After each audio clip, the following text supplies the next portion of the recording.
गांव में एक मालती नाम की चुड़ैल अपनी 3 छोटी छोटी बेटियों के साथ एक टूटे फूटे झोपड़े में रहती थी। मालती बहुत ही गरीब चुड़ैल थी, जिसकी शक्तियां एक जादूगर ने अपने वश में कर ली थी। फिलहाल मालती के पास एक गाय थी गुजारा करने के लिए, जिसका दूध निकालकर वो गांव के लोगों को बेचने जाया करती थी। लेकिन फिर भी गांव का कोई शख्स चुड़ैल से कुछ नहीं लेता था, क्योंकि वो बहुत ही डरावनी और भयानक दिखती थी।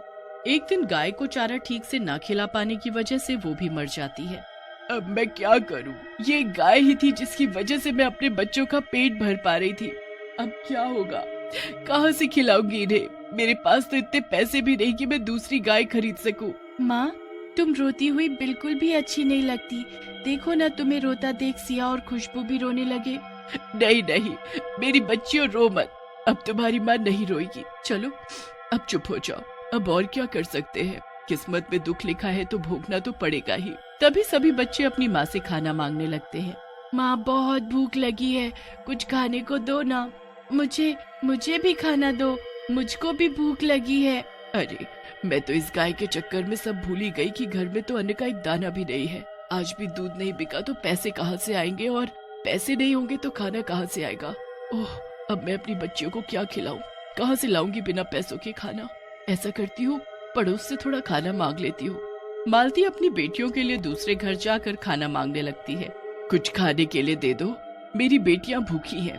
घर के अंदर से एक औरत चुड़ैल को बोलती है, जाओ जाओ, हमारे पास कुछ खाने के लिए नहीं है, और अगर मैंने तुम्हें खाने के लिए कुछ दे दिया तो तुम मुझे मार दोगी, गंदी चुड़ैल। चुड़ैल ये सुनकर बहुत दुखी हो जाती है। गाँव में कोई भी चुड़ैल और उसकी बेटियों को पसंद नहीं करता था। इसीलिए एक दिन चुड़ैल ने शहर जाने का फैसला किया। उसने अपनी 3 बेटियों को अपने साथ ले जाने का फैसला लिया, ये उम्मीद करते हुए कि शायद शहर के लोग उन्हें स्वीकार करेंगे अगर वो देखेंगे कि उनकी बेटियां कितनी अच्छी तरह से व्यवहार करती हैं और दयालु हैं। चुड़ैल की तीनों बेटियां शहर जाने के फैसले से बहुत खुश होती हैं। माँ, हम शहर कितने दिन में जाएंगे? बस कल ही रवाना हो जाएंगे। अरे वाह, हम कल शहर जाएंगे। पता नहीं शहर कैसा दिखता होगा। माँ, शहर में तो बड़ी बड़ी इमारतें होती होंगी ना? हाँ, वह बहुत बड़ी बड़ी इमारतें होती हैं और वहाँ पर हमें काम भी मिल जाएगा। फिर मैं तुम सबको सुकून से पाल सकूंगी। माँ, इन गांव वालों ने तो हमें नहीं अपनाया, पर क्या शहर वाले हमें स्वीकार करेंगे? जरूर करेंगे, कुछ न कुछ तो होगा ही। अगले ही दिन चुड़ैल और उसकी 3 बेटियां शहर के लिए निकल पड़ते हैं। जब वे कस्बे से गुजरे तो लोगों ने उन्हें घृणा और भय से देखा, और कुछ ने उनकी पीठ पीछे कानाफूसी भी की। ये चुड़ैल कितनी भयानक है। हाँ, तुम सही कह रहे हो।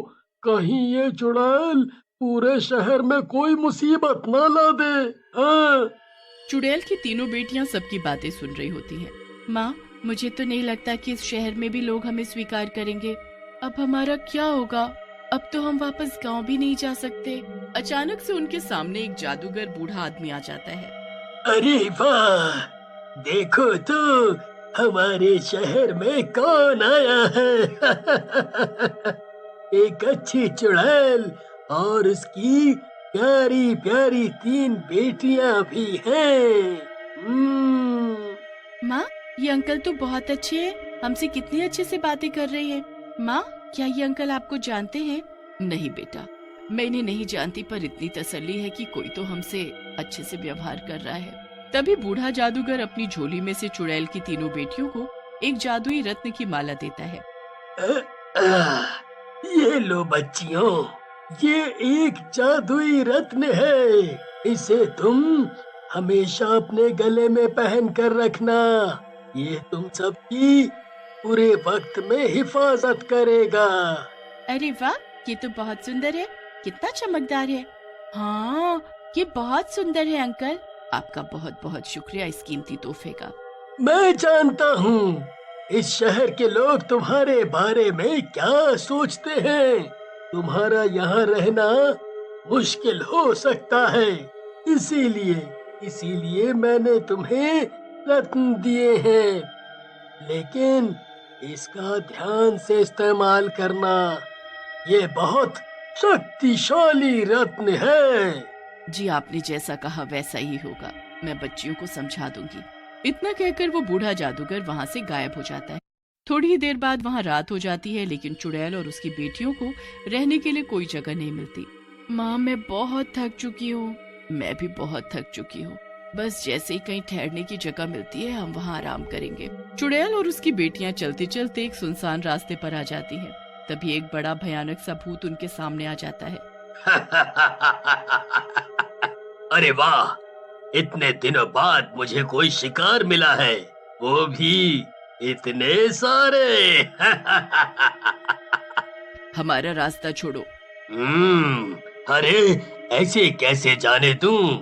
मैं पूरे 1 महीने से भूखा हूँ क्योंकि मुझे कोई शिकार मिला ही नहीं खाने के लिए। लेकिन अब तुम आ गए हो, अब मैं अपनी भूख मिटा सकता हूँ। और ये 3 छोटी छोटी लड़कियाँ, ताजा ताजा मांस खाने में बड़ा मजा आएगा। मेरी बच्चियों और मेरा पीछा छोड़ दो, नहीं तो अच्छा नहीं होगा। हमें जाने दो। चुड़ैल की बेटियां उस भूत को देखकर बहुत तेज तेज रोने लगती हैं। तभी उनके गले में वो बूढ़े जादूगर की दी हुई वो रत्न की माला चमकने लगती है और उसमें बहुत तेज रोशनी निकलने लगती है जो उस भूत की आंखों में चुभने लगती है। फिर भूत उन सब से डर कर वहाँ से भाग जाता है। अरे वाह माँ, उन बूढ़े अंकल ने तो बड़े मजे का तोहफा दिया है। हाँ माँ, कैसे वो भूत दम दबाकर भाग गया। भला हो उस बूढ़े जादूगर का। एक दिन चुड़ैल अपनी बेटियों के साथ एक सड़क से गुजर रही थी। तभी वो देखती है कि एक घर में आग लगी हुई है। अरे माँ देखो, उस घर में कितनी भयानक आग लगी हुई है। हाँ बेटा, पता नहीं ये आग कैसे लग गई यहाँ पर।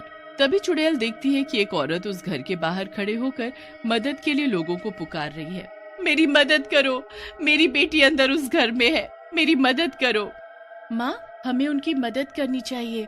हाँ माँ, हमें इस जादुई रत्न की मदद से उसकी बेटी को बाहर लाना चाहिए। तुम सही कह रही हो, लेकिन कहीं मदद करने के चक्कर में तुम्हें कुछ ना हो जाए। माँ, हमें कुछ नहीं होगा, ये रत्न हमें बचा लेगा। तभी रिंकी और खुशबू अपने रत्न की मदद से उस जल रहे घर के अंदर घुस जाते हैं, लेकिन रत्न की वजह से आग उन्हें नहीं लग रही थी। रिंकी और खुशबू अब उस औरत की बेटी को ढूंढने लगते हैं। हमें घर का हर कोना ढूंढना होगा। हाँ, मैं भी घर के दूसरी तरफ उसे ढूंढने जाती हूँ। तभी उन दोनों को एक छोटी बच्ची के रोने की आवाज आती है। मुझे बचाओ, मुझे मम्मी के पास जाना है, बचाओ मुझे। रिंकी और खुशबू उस छोटी बच्ची के पास पहुंच जाती हैं और उसे गोद में उठाकर उसे घर के बाहर ले आती हैं।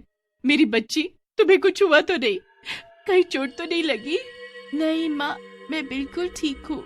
तुम दोनों का बहुत बहुत शुक्रिया मेरी बच्ची को बचाने के लिए। लेकिन तुम दोनों उस आग में गई कैसे? और तुम दोनों को तो मैंने इस शहर में पहले कभी नहीं देखा। क्या तुम इस शहर में नई हो? जी, हम इस शहर में नए हैं और हमारे इस जादुई रत्न की वजह से ही हम उस आग में जा पाए और हमें आग नहीं लग पाई। तुम दोनों अकेली हो? तुम्हारे साथ और कोई नहीं है? नहीं नहीं, हमारे साथ हमारी माँ और एक और बहन है। तभी वहाँ पर चुड़ैल और सिया आ जाते हैं। चुड़ैल को देखकर वो औरत घबरा जाती है। नहीं नहीं, आप घबराए नहीं, मैं आपको कुछ नहीं करूंगी। मेरी शक्तियाँ एक बुरे जादूगर ने अपने वश में कर ली है, जिसकी वजह से मैं कुछ नहीं कर सकती। लेकिन आप यहाँ क्या कर रही हैं? चुड़ैल उस औरत को सारी बात बताती है। चुड़ैल की बातें सुनकर वो औरत भावुक हो जाती है। मेरा इस शहर में एक और बड़ा घर है, क्योंकि अब ये घर जल गया है तो अब मैं और मेरी बेटी उसी घर में रहने जाएंगे। आपके पास भी कोई रहने का ठिकाना नहीं है, तो आप लोग हमारे साथ उस घर में रहिए। नहीं नहीं, इसकी क्या जरूरत है? आपकी बेटी ने मुझ पर बहुत बड़ा एहसान किया है मेरी बेटी को बचाकर। इस एहसान को तो मैं पूरी जिंदगी भी नहीं उतार सकती, इसीलिए मैं आपकी मदद करना चाहती हूँ। मुझे बहुत अच्छा लगेगा अगर आप मेरे साथ मेरे घर चलेंगी तो। चुड़ैल उस औरत के साथ जाने के लिए राजी हो जाती है और चुड़ैल और उसकी बेटी को अब पनाह भी मिल जाती है। उस दिन के बाद से वो गरीब चुड़ैल की तीनों बेटियां उस शहर के लोगों की अपनी उस जादुई रत्न की मदद से रक्षा करने लगी, जिसकी वजह से पूरा शहर चुड़ैल और उसकी तीनों बेटियों का बहुत सम्मान करता था। कभी वो तीनों बेटियां किसी के घर चोरी होने से बचाती थी और चोर को